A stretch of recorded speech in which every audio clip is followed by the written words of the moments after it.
Hello, everyone. Good afternoon, good evening, and good morning, depending on where you are in the world. It's lovely to see everybody steaming in through the door at the last minute. Feel free to introduce yourselves, but let me just set the scene. Here we are to talk about higher education digital transformation. And I can't believe it's been a year already since we last shared some of these findings from the Higher Education Network with you. So it's great to be able to look back and see what's been changing during that time and so on. So as usual, we'll have about a 45-minute session for you. And it's going to be with me and Maria today. So say hello, Maria. Hi, There's Maria, matching her top to her top in her photo. Very, very good.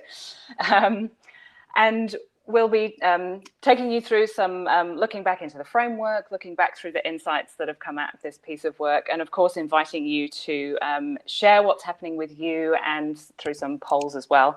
The usual admin, if you haven't been to one of these sessions before, the chat is open, as you can see, so over probably somewhere to the right of your screen, you'll be able to click on chat.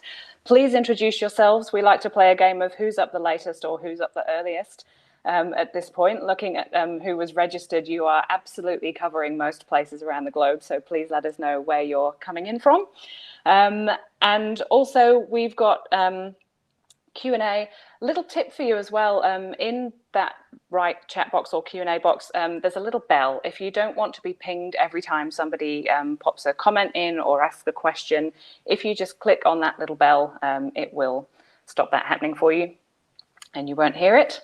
Other admin to note, this session, like all of these sessions, will be recorded, and you'll notice straight away, as soon as we finish, you'll get a link to the recording in your inbox. So if you have to step away or you want to go back and listen to something again, it'll be there for you. We'll have a bunch of polls as usual to help you get into things, but I think it would be great for us to just get started. So I know lots of you know who we are and that's why you're here, but for anybody kind of coming in for the first or second time, Holland IQ is an impact intelligence platform, and we're working across education, health, and climate. Like our webinars, our team is global. We have hubs around New York and London and Sydney, and lots of wonderful people scattered in places between those. I have to say our team calls are beautifully accented from all over the place. They're lovely. Lovely meetings to be in. And our customers likewise are all over the world and from many different specialisms and places, so that they're global leaders working across impact in academia, finance and technology, and I'm sure you'll recognize a good number of the logos that are in there. Just to situate us, we're in webinar 1 of 5 for our first run at 2022. Coming up over the next more or less month and a half, really all the big themes in higher education. The next one up's in international education, and I know there's a lot of people waiting to see what's been coming out of latest predictions, forecasts, market sizings, and what's happening around there. It's a very dynamic space right now with borders changing and moving and opening and closing. After that, we've got future of OPMs and partnerships, which, as some of the themes we'll show you during this session, is increasingly, it was hot last year and it's still hot. I'm sorry about my dog. And then we've got a deep dive into Latin America, a wonderful big project that we worked on last year across the educational technology and the higher education space, which we can't wait to share with you. And then we'll wrap up this particular series with new credentials. All right, so here's our agenda. It's pretty simple. I'm going to put myself on mute, calm the dog down, and pass over to Maria to take us through a bit of context around digital transformation. Great. Hi, everyone. Welcome. And I can see everyone coming from all over the world. It's great to see you here. Let's just have a quick look at digital transformation. The first thing I want to do is, before we even start, there's a lot of expertise in the room, the digital room. So our first poll, let's just send that live, because I'm really interested to understand, for you in your institution or your organization, how's your digital transformation journey looking right now? So I want to get a sense of the room. So if we can send that poll live, and if you go to the right-hand side, you can jump onto polls. And so, number one, we're not moving yet. We're still sort of thinking about it or talking about it. 2, okay, we've just made a start. 3, we're powering, we're in the thick of it. And 4, you know what, we've got it covered. So I'm really super interested. So right in the thick of it is 50% of people. We've made a start, a quarter of people, top of our game, 16, 15%, and not moving. So thinking about it and starting to prepare, we're around 10%. So over 50% are right in the thick of it. And that really does gel with what we've been hearing, certainly from higher education institutions and leaders all around the world who we talk to and survey. Best of luck with it wherever you are in your journey, because it's a complex one. Let's jump into thinking about what's happening in terms of the last year. And so here's a sort of quick snapshot of what we've been seeing, hearing, and what people are telling us, the experience that they're going through. Firstly, in higher education. Firstly, obviously, digital, online, hybrid, super important, but there is a very clear role for campus-based learning. And one of the challenges or things that is part of the conversation around the table is, how do we make best use of physical campus-based learning? How do we integrate digital into campus-based learning or build a hybrid that is a great learning experience? COVID has absolutely challenged sort of legacy or traditional teaching approaches. It's made everyone rethink quite a lot how to build a great learning experience and learning outcomes.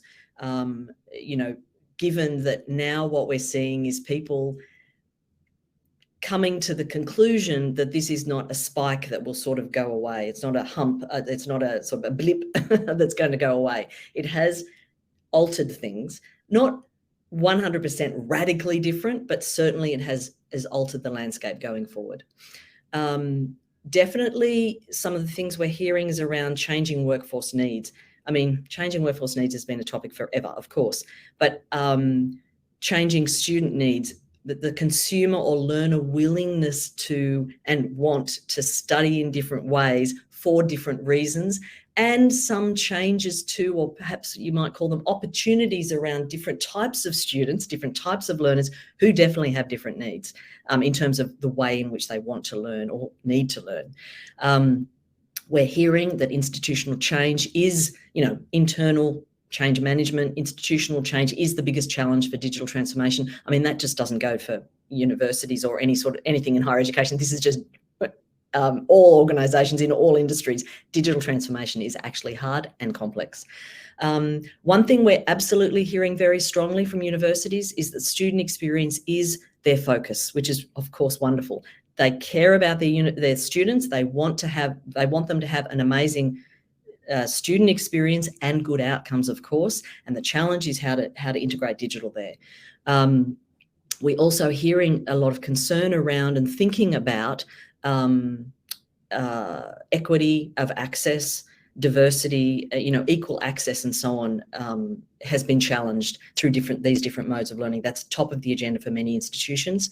Faculty readiness, faculty skills, absolutely critical with moving forward to digital, and overall a wonderful optimism for how higher education can continue to play such a wonderful, important role in the future, but acknowledgement that probably there's not a return to what exactly was. There's a change, and that's going to stay in place. So they're the sort of overarching things we're hearing. This, when you pull them together, we've been looking at these sort of strategic shifts in higher education, the acceptance of new credentials, the way in which that's moving, the increasing importance of, work and higher education. It's been around for a long time, but more so now. Different types of competition, different types of options for students, and omni-channel learning being, the requirement perhaps for learners to be able to have choices around how they learn even within the same course. So online, blended, on campus, or all of the above. So they're the sort of overarching themes we're hearing. I want to hand over to Lucy, who's going to very quickly walk through the framework, and then I'm going to come back and address the results from the December 2021 survey. Awesome, thank you. So again, I know quite a few of you know about the framework already, but it has been so central to a lot of our analysis and thinking around higher education for the last few years. And it's just always worth, remembering why it's constructed, why it is. And there's so much research that sits behind it, but one of the lenses on it is that, we're moving away from this back-solving technology to fit higher education. There's all the tools, and what can we squeeze into what pocket or what system or so on to make it work, and instead come to this view that we know everybody now has firmly in their sights of the learner life cycle, and also the organizational capabilities that help to support that learner life cycle. So we think a lot of the time in terms of what would be the faculties or departments who are in charge of these capabilities, who needs to work together with who, and how do you form a broad picture across the whole of a university environment to understand where the gaps might be, where the strengths might be, and how to keep everything moving forward as we're all in the thick of it right now. And so this just slightly zoomed in is the framework. So very quick reminder, we've got the 4 dimensions along the top: demand and discovery, learning design, learner experience, and work and lifelong learning. Those each break out into 16 domains of capability, from product strategy right through to alumni and continuing education. And imagine that looping back, and a lot of the learnings from all of those stages looping back again into the strategy and market insights and customer needs and so on. And then down into the 70+ blocks underneath that, which can be interpreted in so many different ways. Now, one way is we've been talking with a lot of you over the last year in particular about this, and many of you are involved in testing and giving us feedback on this, but then you've also been coming back and telling us how you're using it and the kinds of conversations you're having with it. And so another take on this that we have is kind of, what are the questions and challenges that are being explored right now in each of these dimensions of the framework? And so how can we bring it to life and start learning from what's happening in all of those spaces? So demand and discovery, for example, which is the space where we're looking at institutional strategy, insights, customer and student focus. We can think of it as the start of the journey or another loop on the journey. Data is going throughout the journey, but in particular, it's starting to connect and drive and help us understand the student experience here. And so some questions that you've been challenging your institutions with are: how can we explore the possibility of micro-credentials, for example, to expand into new markets?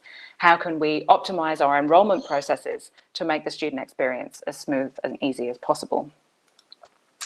In the next dimension along in learning design, this is where we're picking up the learner focus, and we're looking at capabilities and emerging skill sets in things like designing for diverse needs, environments, and modalities. And it's interesting, every month that goes by, those things get richer in their meaning. I mean, designing for diverse needs, were so many conversations now about inclusion and equity. How do you design for neurodiverse students even? So diverse needs is becoming a much richer conversation, and how can technology help or hinder some of those things? Not to mention the questions that are already here. How can we ensure we're having the most up-to-date and work-relevant content in our courses? It's something so many of you are grappling with. Or how can we cater to very large class sizes in some of your institutions and make it enhance those with personal and adaptive learning options? As we move into the third dimension, learner experience, this of course sits at the heart of the learner life cycle. We're profiling capabilities that support student life and student community and well-being, as well as the learning experience and academic progress and assessment. So within here, you've got everything from faculty support and academic administration through to the assessment and verification, and where does digital capability support and enhance those things? So for example, big topic from the last 2 years, and it's not going away. How can we ensure our students are supported in their well-being and mental health, no matter where and how they study? Or another question, how can we offer our students learning portfolios that they can create over the course of their studies and take with them into the workplace? I know so many of you are in these spaces and you have solutions and you're sharing them. This is what really brings the framework to life, and these are the conversations that we've been loving having with you. And then finally, in work and lifelong learning, the final or not final dimension, the framework. Here's where we're considering how learners can be supported as they're choosing and changing careers throughout their lives with continued education needs. I mean, the diversity of what makes a student now is incredible. And, you know, anyone in charge of student personas and understanding how to think about the sheer range of people who are coming to a higher education institution and what they need from it is mind-boggling and such an exciting space to be in. So questions like, how can we offer global internship opportunities to our students? Or how can we ensure our students have equitable access to work and career opportunities? And those of you who've been following for a little while might have noticed that some of these questions are tackled head-on in our global case studies. So they're great things to dive into in more detail. So our second poll for the afternoon, evening or morning, we want to know, now that we've done a quick revision of these, for you, for your institution in 2022, as you're looking ahead to what's on your agenda, which of these feels like it's the top priority for your institution? Is it demand and discovery, learning design, learner experience, or work and lifelong learning?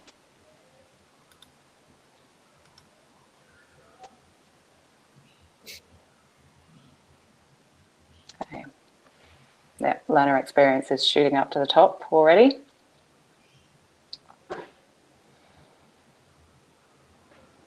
Okay, demand and discovery is sitting stubbornly at the bottom, which is interesting. I think when Maria takes you through the insights, some of this adds some wonderful context. So learner experience sitting around between 40 and 50%, learning design around 20%, work and lifelong learning about 20%, and then demand and discovery 13, 14. Okay. Maria, let me hand back for you for what everybody's here to update on.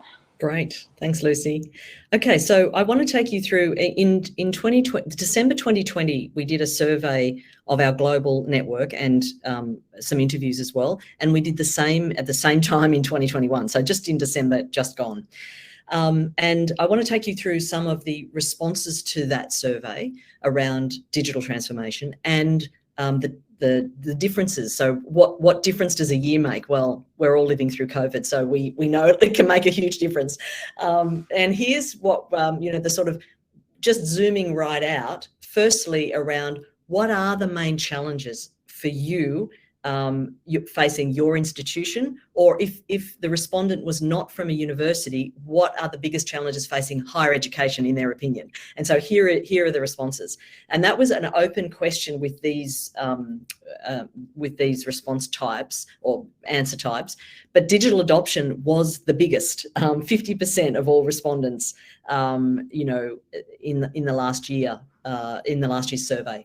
Digital adoption, it is the number one. Now, if we had have asked this a few years ago, and we did actually ask a few years ago, back in 2019, we asked about, biggest opportunity for growth, and digital was not sitting at the top, which I think was interesting. I mean, that was, feels like another world ago. Digital adoption is number one priority or the biggest challenge, followed by low student enrolment. So increasing student enrolments, of course, perhaps that's persistent over the years, budget and funding cuts, student retention, student access. This is the sort of access issue that we've been talking about as well, changing workforce needs and ability to respond to that. And so you can see none of these will be surprising to you, but what is interesting, of course, is that digital adoption by far is the largest challenge for institutions in higher education. And so we also, moving on to digital maturity, we wanted to understand how institutions feel, how mature they think they are, their perceived maturity in digital. And so here we have green and blue bars, as you can see. So university respondents are in blue and non-university respondents are in green. And non-university respondents is typically those organisations that work in and service institutions, and that's higher education. Often that is technology companies, it might be learning management systems, or it could be, and others too, but they're non-university. So what's interesting here is that almost half of university respondents assess their overall digital maturity as high or very high. That was a bit surprising, given that, there's such a move to improve digital capabilities, I guess.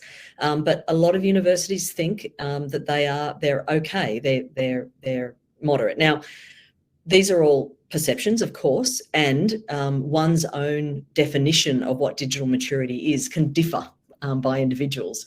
What's interesting is non-university respondents have their say on what they think in terms of higher education. And so generally non-university respondents feel, much more mature in their own digital capabilities, I guess. But what we're seeing also is an improvement in digital capability assessment, self-assessment in universities over the last year. While we're considering how the last year has sort of unfolded for you, and I'll come to what the network said, but I'm interested in understanding from you, due to COVID, is your institution or your organisation, I guess if you're not in an institution, in a better position than before, or about the same, or in a worse? Just zooming right out, what's the sentiment around that for you? Super interested to understand that, and then I'm going to reveal what our global network said from the higher education team. So in a better position than before is high on the, it's just 2/3 already today in this team, in this group, say in a better position than before. Now, I think that's really interesting. I'd be super interested to hear in the comments what that's all about, because often the headlines show a different picture about what's happening in higher education. And so about the same, 22%, and in worse position, 13%. So by far and away, 2/3 of you are saying that due to COVID, you're in a better position than before. So any color on that in the chat would be really super interesting. So let's just move on to what our cohort said. So the middle bar there is university respondents. So in 2021 and December 2021, overall, it's about 1/3 each saying we're in a worse position, we're in the same position, or we're in a better position. Non-university respondents, this is not surprising. Non-university respondents, 65% are saying they're in a better position. But if they work in a technology company servicing higher education, that's not surprising, because there's a huge amount of demand at the moment for that. But what is interesting is the a third. A full 38% of institutions said they're in a better position.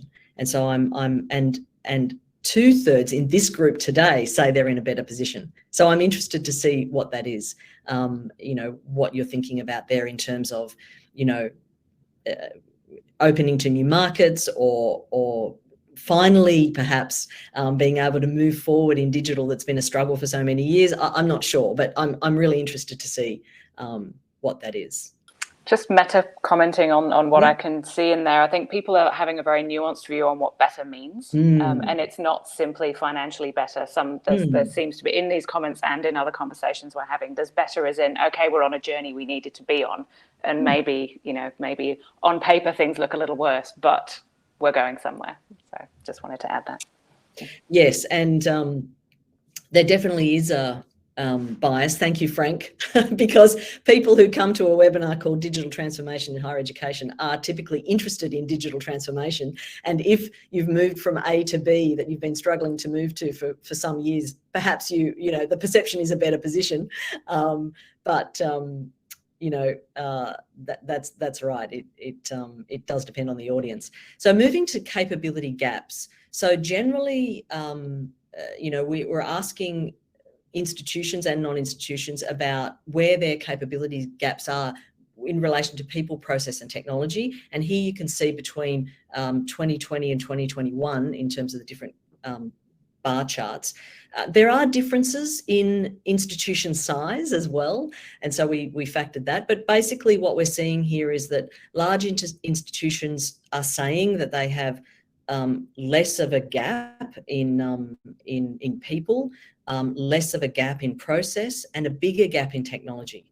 And so that's an interesting move. I mean, what's happening at small institutions and how they manage things compared with larger obviously is quite different.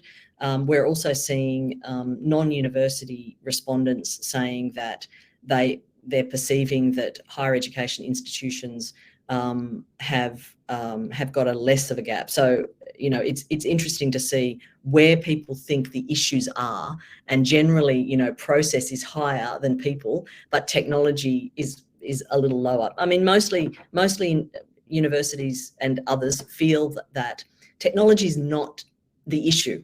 Essentially, you can deal with technology, but people and process is harder because it's all around that change management, of course.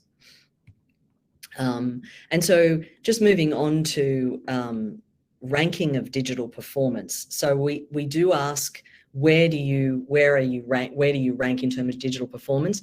And 1 is we rank highest, and 4 is we rank lowest, you know, between each other. So demand and discovery, which is that early part of the life cycle, and that's you know, new products, digital you know, student recruitment, and so on. And often that has been digitized over the last number of years through marketing teams and international education teams and so on. And so that's showing that universities, institutions feel that their ranking in digital performance is highest in demand discovery and lowest in learner experience. And that really is the same as last year. Actually the ranking hasn't changed. So institutions are focused on the learner experience. They feel like they need to do better. I mean, the learner experience is the crunch time. It's what learners experience is a culmination of everything to do with teacher capability, technology, data, everything coming together for a student experience. And so that's the hardest to deliver on.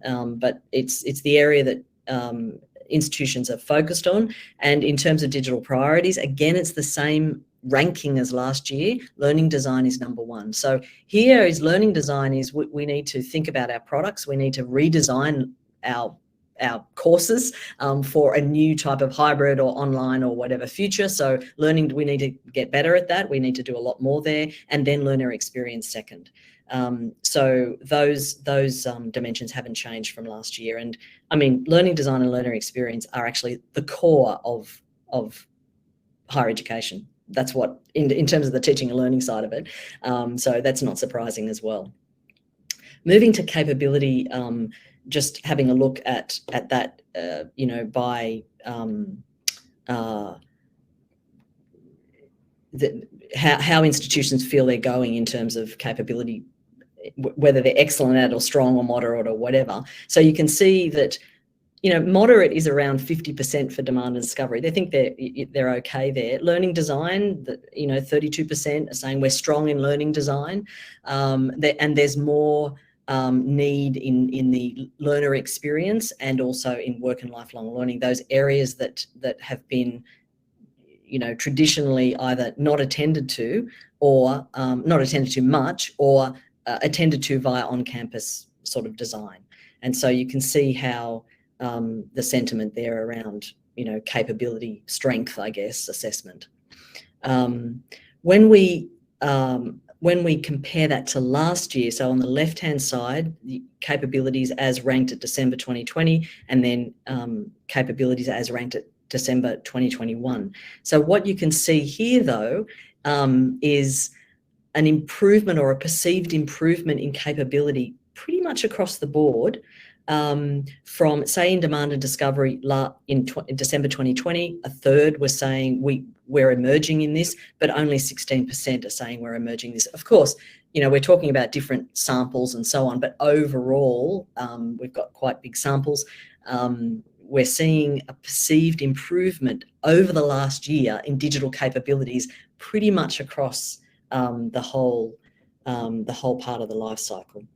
And still, you know, in terms of the demand and discovery and learning design generally, they are the areas of perceived strength compared with learner experience and work and lifelong learning.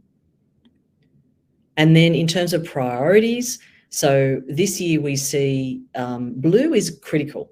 Blue means that institutions are feeling these capabilities are absolutely critical. And so the first two, demand and discovery and learning design, 50% are not just saying this is important, they're saying this is critical. And 36, a third almost, across learner experience and work and lifelong learning. Everything's important, right? This is what we see here, but some things are really critical. What's interesting here is I just want to show you the comparison to last year. So everything was also important last year on the left-hand side, but actually it wasn't as critical as this year. So our university network, global university network, is saying the level of criticality is increasing. Before, yes, it's important. We need to get better at this. We need to do this. Now it's like, okay, you know what? This is absolutely critical to our future. And so 50% are saying demand and discovery, which is that, getting students in the door and giving them a great onboarding experience and student recruitment and all that sort of thing, enrollment and so on. Absolutely critical that we build digital skills here. Same in learning design.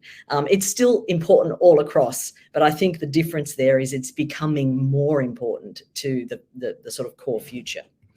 The other area that we ask about is how institutions are building their capability. Are they buying it in, essentially? Are they partnering for capability? Are they building it themselves, etc.? And so, digital partnering is important, or partnering for digital is important. And we see between 2020 and 2021 some changes there. And we've pulled it out by small, medium and large institutions because they sort of operate quite differently. But you can see here when we look, for example, at the small institutions last year, half of them were saying, well, if we were going to partner for digital, for online, it's really a short-term gap fill, and we're going to then use that opportunity to build our own capabilities and then we don't need a partner anymore, essentially. But that sentiment has changed to this year. And so more of them, a higher proportion, are saying, you know what, we prefer not to partner. And so that's interesting because over the last year, we have seen a perception that institutions feel like their digital capabilities have improved, and perhaps, therefore, okay, we can, we prefer not to partner, perhaps we can do this ourselves.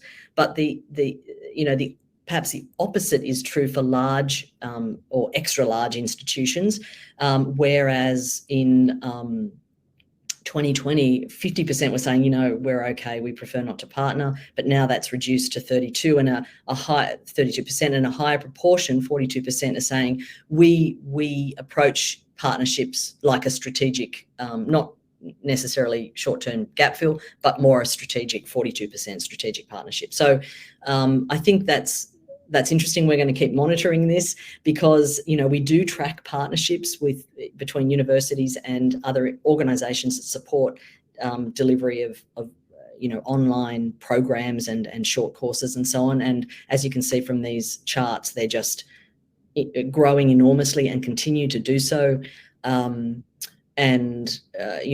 Why and how universities are choosing the partnering option and where that's heading for them, we're definitely tracking that topic. And actually, one of our upcoming webinars is focusing right in on these academic PPPs and online program managers and so on.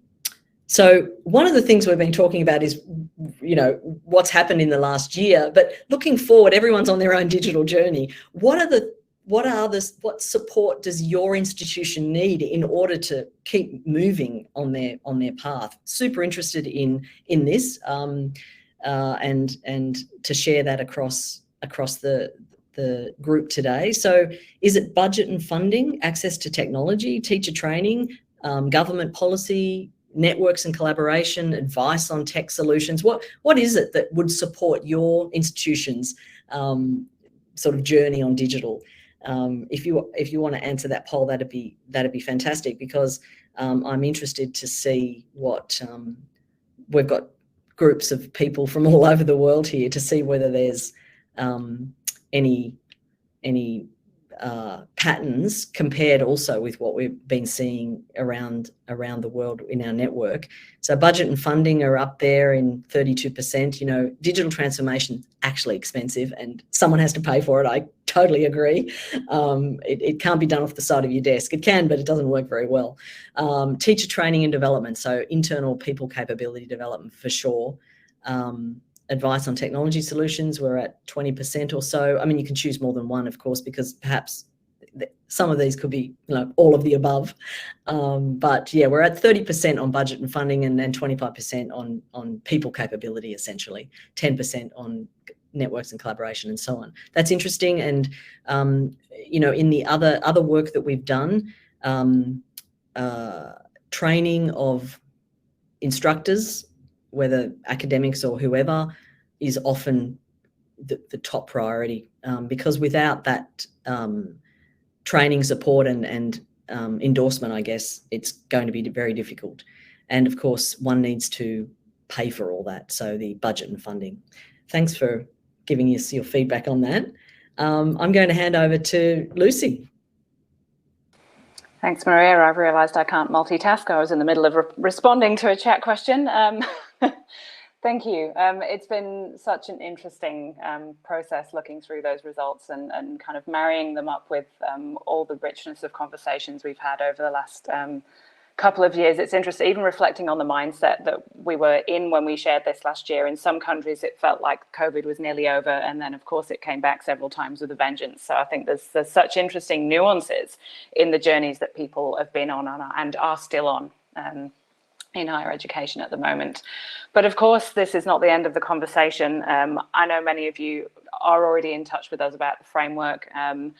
For those of you who haven't been looking at it in detail, there are lots of ways to use this. And personally, I love it when you come back and tell me you took it into a workshop and you were chopping it up and you were moving it around the walls and using it to create and catalyze conversations. And that's one of the absolute best things you can do with it, looking at where the language is shared, where you're having arguments across all of your various departments. Is a really great process to work through. Self-assessment, we talked about quite a bit last year, and has been an interesting process of looking at how we measure and perceive performance and gaps and priorities, and we're still doing a little bit of that, and institutional benchmarking.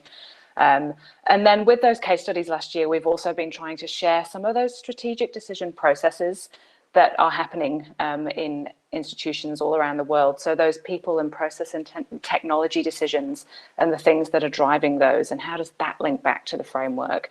And then how does that then lead to a buy or a build or a partnership decision based on the processes you've been through?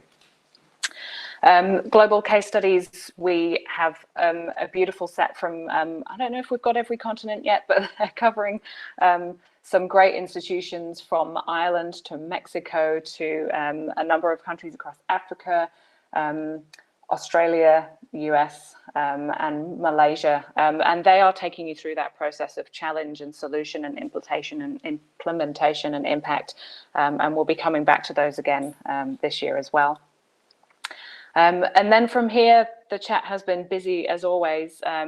I think I put the link in. If I didn't, I'll put it in again, to the Global Higher Education Network. That's the best way to make sure that you don't miss the future webinars, that when we publish the full report from this, that you'll get that straight away, and to continue participating in things like this.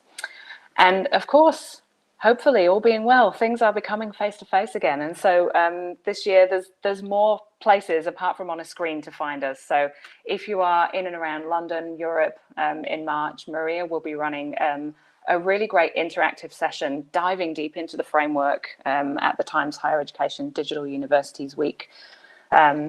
And that's going to be a great opportunity in some smaller groups, face-to-face, with lots of institutions to really be able to hear what other people are doing with it and engage in some processes through that. And then if you're stateside, Patrick will be doing something very, very similar at the Digital Universities Week in the US in the middle of May. So there is a discount code that we have for that. If you go in and you register, if you put the Holland IQ 50 code in, then you get a discount to those, which is awesome. And of course, San Diego. Maria, I don't know whether you want to have the last word on ASU GSV and any other things.